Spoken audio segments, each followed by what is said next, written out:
क्या हो अगर आपको ये पहले ही पता चल जाए कि कल स्टॉक मार्केट में क्या होने वाला है, तो आप क्या करेंगे? जाहिर सी बात है, इसके बाद आप कभी गरीब नहीं रहेंगे। और आज की कहानी भी एक ऐसे ही हैकर के बारे में है जिसने अमेरिका से हजारों किलोमीटर दूर बैठे बैठे वहां के वॉल स्ट्रीट को हिलाकर रख दिया। ये वो हैकिंग थी जिसे वो कई सालों तक अंजाम देता रहा और जिसमें उसने कई मिलियन डॉलर्स भी कमाए। मगर इस बात की भनक ना तो वॉल स्ट्रीट को हुई और ना ही उन कंपनीज को जिन्हें उसने हैक किया था। ये हैकिंग का वो अनोखा केस है जो था तो एक परफेक्ट क्राइम, मगर हर क्रिमिनल का एक बाप होता है और इस हैकर के साथ भी वो हुआ जो उसने कभी सोचा भी नहीं था। ये कहानी लंदन के एक फ्लैट से शुरू होती है जहां बहुत सारे कंप्यूटर स्क्रीन्स लगे हुए थे और एक हैकर न्यूयॉर्क के स्टॉक मार्केट के खुलने का इंतजार कर रहा था। 5 मिनट पहले उसने एक अमेरिकन कंपनी के सीईओ की मेल आईडी से कुछ इन्फॉर्मेशन हैक की थी और इसी इन्फॉर्मेशन की मदद से वो स्टॉक मार्केट को मैनिपुलेट करने वाला था। वो इस मार्केट में शेयर्स की ऑप्शन ट्रेडिंग करने वाला था और एक क्लिक में कुछ हजार डॉलर कई लाख डॉलर में बदलने वाले थे, वो भी सुबह होने से पहले। इसी दौरान उसके घर के नीचे एक वैन आकर रुकती है और पिछले 18 महीनों से चल रहे इस चोर पुलिस के गेम का पर्दाफाश होने वाला था। ये हैकर देखता है कि उसके कंप्यूटर स्क्रीन पर एक अलर्ट का मैसेज बार बार आ रहा है और तभी उसे सीढ़ियों पर कुछ लोगों के चढ़ने की आवाज़ सुनाई दी। ऐसा लग रहा था जैसे उसके कमरे का दरवाज़ा बिल्कुल खुलने ही वाला है और वो कीबोर्ड पर अपनी चलती उंगलियों को रोक देता है। तो आखिर कौन था ये हैकर? कैसे उसने कमरे से बैठे बैठे न्यूयॉर्क के स्टॉक मार्केट से करोड़ों रुपए बनाए और क्या वो कभी किसी के हाथ लगा? ये जानकर आप हैरत में पड़ जाएंगे। ये कहानी लंदन में रहने वाले रॉबर्ट वेस्टब्रुक की है, जिसकी उम्र 39 साल थी और उसके पास एक लैपटॉप और एक जीनियस प्लान था। ना तो उसके बहुत एलीट लोगों से कनेक्शंस थे और ना ही वो किसी के लिए जासूसी करता था, मगर वो ये बात जानता था कि वॉल स्ट्रीट के बड़े बड़े रहस्य किसी वॉल्ट में नहीं बल्कि कुछ खास लोगों के ईमेल बॉक्सेस में छुपे हैं। स्टॉक मार्केट में लिस्टेड कंपनीज हर 3 महीने में अपनी बिजनेस रिपोर्ट और फाइनेंशियल रिजल्ट पोस्ट करती हैं और ये सारी इन्फॉर्मेशन आम लोगों तक पहुंचने में कई दिन लग जाते हैं। इन मेल्स में वही बिजनेस और फाइनेंशियल रिपोर्ट्स होती हैं जो किसी भी शेयर के प्राइस को बढ़ा या गिरा सकती हैं। और तब रॉबर्ट को ये समझ आया कि अगर उसके हाथ ये इन्फॉर्मेशन लग गई तो इसका फायदा उठाकर वो स्टॉक मार्केट से कई मिलियन डॉलर कमा सकता है। अब सबसे बड़ा सवाल ये आता है कि हजारों किलोमीटर दूर बैठे एक शख्स के हाथ ये इंपॉर्टेंट इन्फॉर्मेशन लगी कैसे और कैसे वो इन ईमेल्स तक पहुंचा, क्योंकि रॉबर्ट एक हैकिंग ग्रुप का हिस्सा था जहां रोज रात उन सब के बीच चैटिंग होती थी और इसी चैटिंग के दौरान उसे हैकिंग टेक्निक फिशिंग के बारे में पता चला। ये कोई हॉलीवुड मूवी की हैकिंग नहीं होने वाली थी, बल्कि इसमें रॉब एक ऐसा जाल बिछाने वाला था जिसमें बड़े बड़े सीईओज खुद आकर फंस गए। सबसे पहले रॉबर्ट ने कुछ ऐसे ईमेल्स बनाए जो देखने में बिल्कुल माइक्रोसॉफ्ट लॉगिन पेज जैसे थे। इन मेल्स का सब्जेक्ट था Microsoft office password reset notice, जिसका मतलब था कि ये ईमेल्स बड़े बड़े सीईओज और मिड कैप कंपनीज को जाएंगे ताकि वो सिक्योरिटी पर्पस के लिए अपना पासवर्ड रीसेट करें। अब रॉबर्ट मेल्स ड्राफ्ट करके सेंड का बटन दबा देता है, जिसके बाद ईमेल्स एक एक करके कई लोगों को सेंड हो गए। मगर सवाल ये था कि क्या सीईओज और कंपनीज रॉबर्ट के इस जाल में फंसेंगे?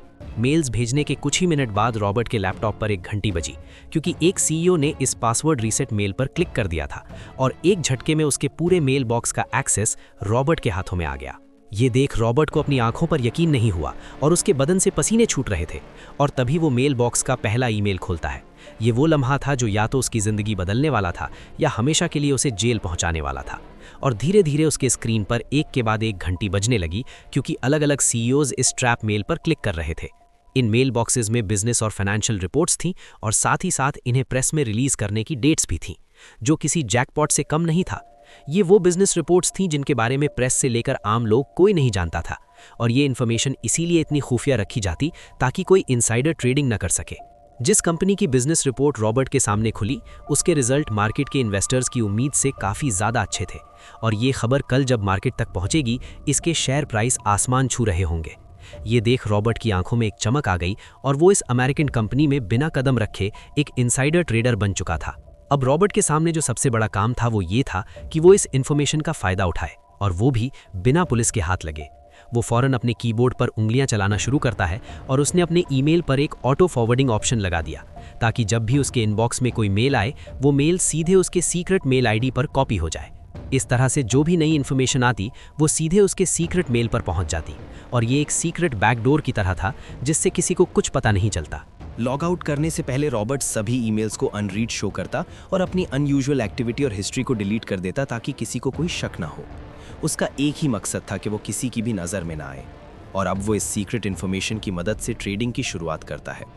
जिस कंपनी की बिजनेस अर्निंग उसके हाथ लगी थी उसके शेयर प्राइस उस वक्त $20 चल रहे थे और रॉबर्ट जानता था कि अर्निंग पब्लिक होते ही ये प्राइस बहुत ऊपर चला जाएगा। रॉबर्ट फैसला करता है कि वो इस कंपनी के शेयर्स खरीदने के बजाय सस्ते ऑप्शंस खरीदेगा ताकि वो ज़्यादा से ज़्यादा क्वांटिटी खरीद सके और शेयर का प्राइस बढ़ते ही उसके ऑप्शंस भी आसमान छूने लगेंगे।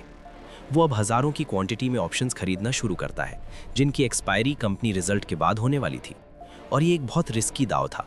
उसे बार बार यही डर सता रहा था कि अगर किसी की नज़र उसकी ट्रेडिंग पर पड़ गई तो उसे शक हो जाएगा और सब कुछ खत्म हो जाएगा। बहरहाल उसके पास वो इन्फॉर्मेशन थी जो किसी के पास नहीं थी और जैसे ही कंपनी ने अपनी बिजनेस अर्निंग रिलीज की शेयर्स के प्राइस बहुत ऊपर चले गए जिसकी वजह से ऑप्शंस आसमान छूने लगे। जैसा रॉबर्ट ने सोचा बिल्कुल वैसा ही हुआ और उसी सुबह वो कुछ $1000 को कई लाख डॉलर्स में बदल चुका था। महज एक ऐसी इन्फॉर्मेशन की मदद से वो लाखों डॉलर्स कमा गया जिसके बारे में कोई नहीं जानता था और उसने सारे ऑप्शंस बेचकर पैसे कैश करा लिए। उसका दिल जोर जोर से धड़क रहा था क्योंकि उसके हाथों में एक पावर आ गई थी और उसने वो किया जो उसके वहमो गुमान में भी नहीं था। इस कंपनी के बोर्ड रूम में सभी एक दूसरे को बधाई दे रहे थे कि उनका अर्निंग क्वार्टर्स बहुत अच्छा गया, मगर वो इस बात से बेखबर थे कि हजारों किलोमीटर दूर बैठा एक शख्स उनकी कंपनी इन्फॉर्मेशन से लाखों डॉलर कमा गया। वॉल स्ट्रीट को तो इस बात की भनक तक नहीं लगी कि इनसाइडर ट्रेडिंग से ऑप्शंस मैनिपुलेट किए गए हैं और उसके पीछे लंदन में बैठा एक शख्स का हाथ है। अब रॉबर्ट के दिमाग में एक ही बात चल रही थी कि अगर एक इनसाइडर ट्रेडिंग से वो लाखों डॉलर कमा सकता है तो 10-12 ट्रेडिंग सेशन में वो कितने पैसे छाप सकता है। अपनी पहली जीत से उसमें कॉन्फिडेंस आ गया और अगला साल आते आते उसने 5 और कंपनीज को अपना शिकार बनाया। इन कंपनीज में food container manufacturer, construction company, software company, gas station और टेलीकॉम कंपनी शामिल थीं और ये वो कंपनीज थीं जिनके बारे में ज़्यादातर लोग नहीं जानते। इन सभी कंपनी के शेयर प्राइस अर्निंग न्यूज़ से बहुत ज़्यादा फ्लक्चुएट होते और हर बार रॉबर्ट इनके सीईओ को पासवर्ड रीसेट का मेल भेजकर उनके मेल का एक्सेस अपने अकाउंट में ले लेता और इससे मिलने वाली अर्निंग इन्फॉर्मेशन से ट्रेड करके पैसे बनाता। वो हर बार सेम प्रोसेस दोहराकर पैसे बना रहा था, मगर तभी एक आईटी एडमिन की नज़र इस ऑटो फॉरवर्ड वाले फीचर पर पड़ जाती है। रॉबर्ट ने लगभग 14 क्वार्टर की इन्फॉर्मेशन का मिसयूज़ किया, यानी वो खुद शेयर्स के बारे में पहले से जानकर उनसे पैसे बना रहा था। किसी का ध्यान उस पर ना जाए इसीलिए वो अपना काम और ज़्यादा छुपकर करने लगा और इसीलिए उसने अपने इंटरनेट पर कई वीपीए लेयर्स लगा दिए ताकि उसके आईपी एड्रेस अलग अलग लोकेशंस पर बाउंस होता रहे। उसने कई सारे फर्जी ईमेल्स भी बना रखे थे जिनसे अलग अलग डीमैट अकाउंट बने थे और इन्हीं अकाउंट से वो ट्रेडिंग करता था। अब तक वो लगभग $3.75 मिलियन बना चुका था जिन्हें वो मनी लॉन्डर करने का फैसला करता है। कुछ पैसे उसने क्रिप्टो करेंसी में कन्वर्ट किए ताकि सारे सबूत मिट जाएं और कोई उस तक ना पहुंच सके। रॉबर्ट एक ऐसी गुमनामी की जिंदगी जी रहा था जिसमें कोई नहीं जानता था कि उसका किसी हैकिंग या ट्रेडिंग से कोई लेना देना है और इसी वजह से उसे लगने लगा कि अब उसे कोई छू नहीं सकता। जब तक वॉल स्ट्रीट में बैठे लोगों को ये समझ आता कि कुछ शेयर्स में रिजल्ट से पहले अनयूजुअल ट्रेडिंग हुई है, तब तक रॉबर्ट अपने अगले टारगेट की तरफ बढ़ चुका होता। हर ट्रेड के बाद उसका बैंक अकाउंट और कॉन्फिडेंस दोनों बढ़ते जा रहे थे और ये वाकई बहुत बड़ी बात थी कि वो अकेले पूरे वॉल स्ट्रीट मार्केट को चकमा दे रहा था, वो भी अमेरिकन सीईओज की नाक के नीचे। उसके लिए ये एक परफेक्ट क्राइम था क्योंकि किसी के सपने में भी ये बात नहीं थी कि लंदन में बैठा एक शख्स ऐसा कोई फ्रॉड कर रहा है। उसे पकड़ने के लिए एफबीआई और एसईसी को एक जाल को तोड़ना पड़ता, मगर रॉबर्ट बहुत ज़्यादा चौकन्ना था। लेकिन वो ये नहीं जानता था कि हर क्राइम की एक उम्र होती है और अब उसका टाइम भी पूरा होने वाला था। इतने सारे वीपीए लेयर्स और क्रिप्टो वॉलेट्स के बीच अब एक दरार पड़नी शुरू हो गई थी और रॉबर्ट इस बारे में कुछ भी नहीं जानता था। उसकी हर अनयूजुअल ट्रेड ने फाइनेंशियल रेगुलेटर्स के बीच बैठे एक शख्स का ध्यान अपनी तरफ खींचना शुरू कर दिया। इस शख्स को बार बार एक पैटर्न दिखना शुरू हुआ जिसमें हर बार सेम तरीके का इस्तेमाल किया गया था। उधर रॉबर्ट अपनी एक और जीत की खुशी मनाते हुए शैंपेन पी रहा था, मगर शायद ये उसका आखिरी ग्लास होने वाला था क्योंकि वो ये नहीं जानता था कि रेगुलेटर्स की नज़र उसकी ट्रेड्स पर पड़ चुकी है। सन 2020 में भी रॉबर्ट जैसी एक इनसाइड इन्फॉर्मेशन की मदद से ट्रेड प्लेस करता है, न्यूयॉर्क में कंप्यूटर स्क्रीन की घंटी बजती है और साथ ही साथ एक घंटी सिक्योरिटीज एंड एक्सचेंज कमीशन यानी SEC में भी बजती है। ये एल्गोरिदम अलार्म्स थे जो कोई भी संदिग्ध एक्टिविटी के हिसाब से सेट किए गए थे और रॉबर्ट की ट्रेड प्लेस करते ही ये बजने लगे हैं। इन अलार्म्स के मुताबिक कोई बहुत बड़ी क्वांटिटी में ऑप्शंस खरीद रहा था, वो भी हर बार अर्निंग्स रिजल्ट आने से पहले, और हर बार ये शख्स बहुत सारे पैसे बना लेता। सिक्योरिटी एक्सचेंज की नज़र में ये एक बहुत बड़ा फ्रॉड था क्योंकि अच्छी किस्मत से इंसान 3-4 ट्रेड्स में ही सही साबित हो सकता है, मगर यहाँ ये शख्स लगातार कई सालों से सभी ट्रेड्स में पैसे बना रहा था। अब सिक्योरिटी एक्सचेंज के सामने कई सारे सवाल खड़े हो गए कि क्या इसके पीछे किसी इनसाइडर ट्रेडिंग गैंग का हाथ हो सकता है या इससे भी ज़्यादा खतरनाक शायद कोई हैकर।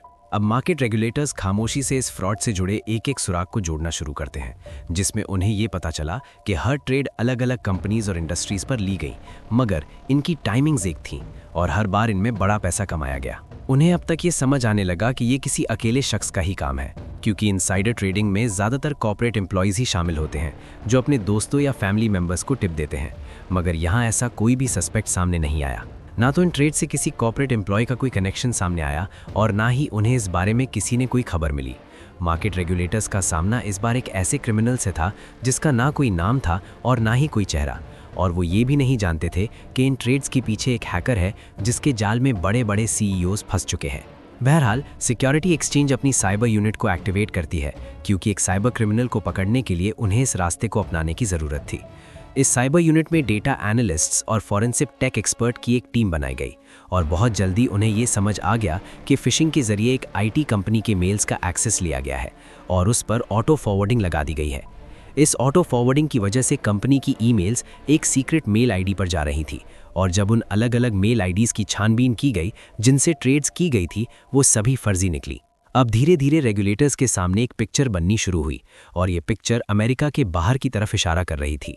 अब आता है बिटकॉइन, जिसके जरिए रॉबर्ट ने अपना ज़्यादातर पैसे मनी लॉन्डर किए थे और अब वही उसे धोखा देने वाला था। रॉबर्ट ये नहीं जानता था कि सिक्योरिटी एक्सचेंज के पास एक क्रिप्टो ट्रेडिंग टीम है जिनके पास एडवांस टूल्स हैं और वो इन पैसों को ब्लॉकचेन के जरिए ट्रेस कर रहे हैं। जिन बिटकॉइन ट्रांजैक्शंस को वो अनट्रेसेबल समझ रहा था, वही अब उसे पकड़वाने वाले थे और आखिरकार सिक्योरिटी एक्सचेंज के हाथ वो क्रिप्टो वॉलेट एड्रेस लग गया जिसमें ट्रेडिंग से कमाए हुए पैसे ट्रांसफ़र किए गए थे। ज़्यादातर क्रिप्टो वॉलेट्स में बहुत चालाकी से पैसे डिपॉजिट किए गए थे, मगर तभी ये क्लू रेगुलेटर्स के हाथ लग गया। वो देखते हैं कि इन वॉलेट से एक विड्रॉवल किया गया जिसमें आईडी प्रूफ की ज़रूरत थी, और चूंकि अमाउंट छोटा था जिसमें रॉबर्ट को लगा कि किसी का ध्यान इस पर नहीं जाएगा, और यहीं पर उससे सबसे बड़ी गलती हो गई। छोटा ट्रांजैक्शन होने की वजह से उसने अपनी आईडी दे दी और इस एक्सचेंज अकाउंट ने रेगुलेटर्स को असली क्रिमिनल रॉबर्ट ब्रेसबुक तक पहुंचा दिया। रेगुलेटर्स के सामने अब एक असली नाम था जिससे उसका चेहरा भी सामने आ गया, और अब बहुत जल्द रॉबर्ट के दरवाजे पर एक दस्तक होने वाली थी। अब सवाल ये था कि क्या रॉबर्ट इन रेगुलेटर्स के हाथ लग पाएगा या आसानी से उनके सामने सरेंडर कर देगा। सन 2024 की एक रात लंदन की सुनसान सड़कों पर कुछ ब्रिटिश ऑफिसर्स एक अपार्टमेंट बिल्डिंग की तरफ बढ़ रहे थे। वो FBI की टिप पर एक फ्लैट पर रेड मारने वाले थे, और इस फ्लैट में बैठा रॉबर्ट जैसे ही कुछ लोगों के चढ़ने की आवाज़ सुनता है, वो घबरा गया। रॉबर्ट के रूम के सभी कंप्यूटर्स अभी भी ऑन थे, जिन पर स्टॉक के चार्ट्स और अलग अलग मेल आईडीज ओपन थे, जो खुद अपने आप में बहुत बड़ा सबूत थे। जूतों की आवाज़ सुनकर वो फौरन कंप्यूटर बंद करने के लिए उनकी तरफ बढ़ा, मगर तभी उसके दिमाग में ख्याल आया कि वो हार्ड डिस्क को डिस्ट्रॉय करके वहाँ से भाग जाए, मगर तब तक बहुत देर हो चुकी थी। एकदम से रूम का दरवाज़ा टूटा और ऑफिसर्स हाथ में गन लिए रूम के अंदर घुस गए। अंदर आते ही वो चिल्लाते हैं कि रॉबर्ट ब्रेसबुक, तुम्हें गिरफ्तार किया जाता है, और उसी लम्हे रॉबर्ट की बनाई हुई VPN लेयर्स, उसकी नकली ईमेल आईडीज़ और क्रिप्टो वॉलेट सबका पर्दाफाश हो गया। हाथों में हथकड़ी पहने वो यही सोच रहा था कि उसका परफेक्ट प्लान इतना भी परफेक्ट नहीं था जितना उसने सोचा था। पुलिस जब उसे गिरफ्तार करके ले जा रही थी, तब आस पड़ोस के लोग पर्दे के पीछे से उसे देख रहे थे और वो इस बात से हैरान थे कि उनके पड़ोस में एक इंटरनेशनल मार्केट फ्रॉड चल रहा था। रॉबर्ट को एक ही बात परेशान कर रही थी कि पुलिस ने उसे ढूंढा कैसे, क्योंकि उसने तो एक परफेक्ट क्राइम किया था, मगर ऑफिसर्स ने उसे बताया कि उसकी इल्लीगल एक्टिविटीज़ ने डिजिटल फुटप्रिंट्स छोड़ दिए थे और उसी से वो उस तक पहुंचे।